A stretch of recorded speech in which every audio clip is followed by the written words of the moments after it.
Hare Krishna. Once Sir Winston Churchill was invited to give a talk, and when he came on the stage, the person who was meant to introduced him. And after the introduction, then Winston Churchill said, after hearing that introduction, even I am interested in what I have to say. So thank you, Untitled Prabhu. After all of that, now I think I have to look at what I have to say. Thank you all very much for being here. Om Namo Bhagavate Vasudevaya.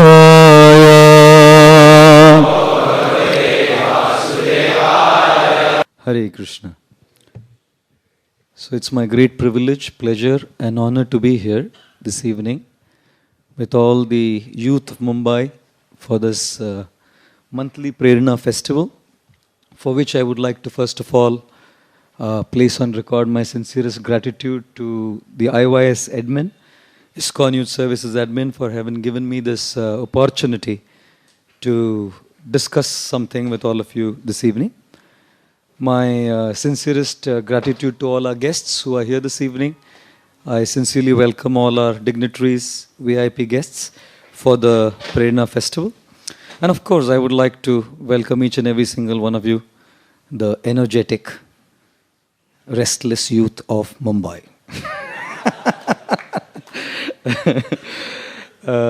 I believe there is youngsters come from Pune, Nigri, Sangamner, Nasik. Some of the devotees are here. So I would like to welcome all of you for this evening's Prerna Festival. Recently, just about 4 weeks back, I was in Madrid, Spain, for a retreat. And while speaking there, I was talking about Indians. You know? And I was talking about this country called India. And I was talking about the youth of India. And I was saying how Indians are very smart people. All over the world, if there's someone who's really minting money, that's Indians.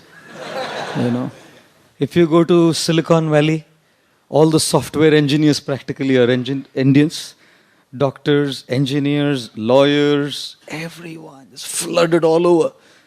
So when you travel, it's quite amazing to see all the Indian people. And I must tell you, smart men and ladies, you know.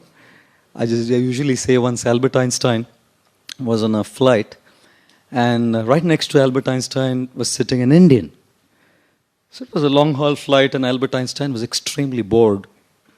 So he turned towards the Indian and said, "Shall we play a game?" He said, "What's the game all about?" So Albert Einstein said, "Look, I'll ask you a question, and if you cannot answer the question, I shall pay you should pay me 50 rupees. If you cannot answer the question. And then you ask me a question, and I, as a renowned scientist from Great Britain, if I cannot answer the question, I'll pay you 5,000 rupees. In pounds, he said, I'm converting. 5,000 rupees. So I said, okay. The Indian man said, your turn first, sir. So Albert Einstein said, what is the distance between the sun and planet Earth? Very coolly, the Indian man pulled out 50 rupees and said, I don't know. Take. What difference would it make anyways, you know? So Albert Einstein said, now your turn, sir. So the Indian man asked Albert Einstein, what is that animal which walks up a mountain with 3 legs and comes down with 4? So the scientist was totally taken aback by shock. He said, what do you mean? You know, he pulled his laptop out, searched, he called for the stewardess, give me internet access, he asked for a payphone on the flight, call all of his scientists, and no answer. Frustrated. He pulled out 5,000 rupees, slammed it in the hands of the Indian man and said, I don't know. The Indian man coolly put the money in his pocket, went back to sleep, you know.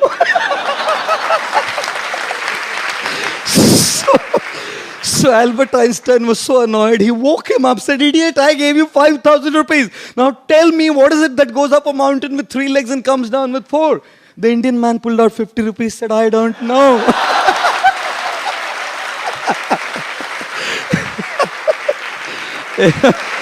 I must tell you, when it comes to the smartness of you guys, including myself, not you guys, meaning myself, when it comes to making money, gosh, people are so smart in this country to make money. I don't think Indians are just smart, they're very sparing as well. I met a guy in Great Britain, I was in London, walking on the streets, and this man, British man, comes up to me and says, hey, are you a monk? I said, yeah, of course. He said, would you like to know the secret to be rich? I said, yeah, why not? Why not, you know? He said, the secret to be rich is not about earning money. I said, really? He said, the secret to be rich is not about earning money. It's about not spending money. I said, I'm an Indian. You don't have to tell me about that. And therefore, I usually tell people, if you want to know what an Indian is like, who is an Indian?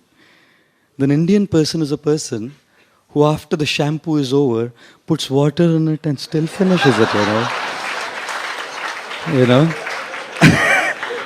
An Indian person is a person who, when the toothpaste is over, will use the balan to squeeze the last drop out and then throw it in the bin. You know? An Indian guy is a guy who will go to a shopping mall and buy broccoli, which is 300 rupees a kilo, will buy Turkish cherries, which are 1423 rupees a kilo, and will come to the counter while paying the money, he'll say, "Thoda dhaniya patta free denge kya?" It's, you know, an Indian. He goes to eat a pani puri, and even the richest man waits for the sukha puri. You know? An Indian person, how do you know an Indian? When the t-shirt is torn and has holes in it, then the Indian will use it in the night. When it's now not even usable in the night, then he'll use it for Holi. You know? And when it's not even usable for Holi, then he'll use it as pocha in the house. You know? So I must tell you, we are sparing. We are sparing. We are smart, but not just smart.